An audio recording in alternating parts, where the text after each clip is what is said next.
പ്രതിരോധ രംഗത്തിന് കരുത്തേകാൻ തേജസ് MK-1A എത്തുകയാണ്. തദ്ദേശീയമായി നിർമ്മിച്ച തേജസ് MK-1A യുദ്ധവിമാനങ്ങളുടെ ആദ്യ പറക്കൽ നാളെ നടക്കും.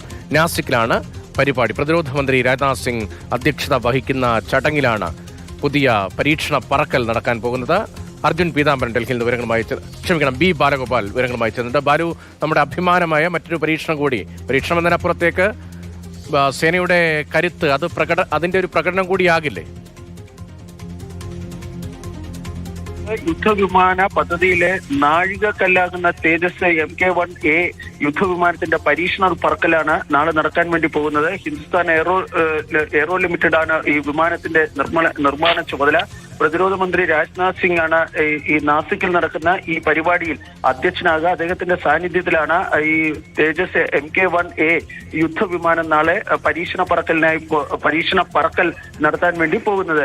HALന്റെ ലൈറ്റ് കോമ്പാറ്റ് എയർക്രാഫ്റ്റിനായുള്ള മൂന്നാമത്തെ പ്രൊഡക്ഷൻ ലൈനിന്റെ ഉദ്ഘാടനവും നാളെ നാസിക്കിൽ നടക്കുന്നതായിരിക്കും.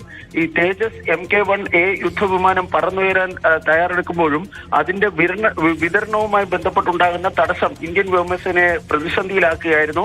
കഴിഞ്ഞ വർഷം നടത്താനിരുന്ന പരിപാടിയിൽ കാലതാമസം ഉണ്ടായതിന് പ്രധാന കാരണം ഈ അമേരിക്കയിൽ നിന്ന് GEAയുടെ F-404 എഞ്ചിൻ എത്തിക്കുന്നതിലുണ്ടായിരുന്ന തടസ്സമായിരുന്നു. ഏതായാലും ആ തടസ്സങ്ങളെല്ലാം നീക്കിക്കൊണ്ടാണ് ഇപ്പോൾ ഇന്ത്യയുടെ ഈ തദ്ദേശീയ യുദ്ധവിമാന പദ്ധതിയിലെ നാഴികക്കല്ലാകുന്ന തേജസ് MK-1A യുദ്ധവിമാനത്തിന്റെ പരീക്ഷണ പറക്കൽ നാളെ നടക്കാൻ വേണ്ടി പോകുന്നത്. രതീഷ്, ശരി. ബി ബാലഗോപാലാണ് വിവരങ്ങൾ നൽകിയത്. പ്രതിരോധ രംഗത്തിന് കരുത്തുകയാണ് തേജസ് MK-1A. തദ്ദേശീയമായി നിർമ്മിച്ച തേജസ് MK-1A യുദ്ധവിമാനത്തിന്റെ ആദ്യ പറക്കലാണ് നാളെ നടക്കാൻ പോകുന്നത്.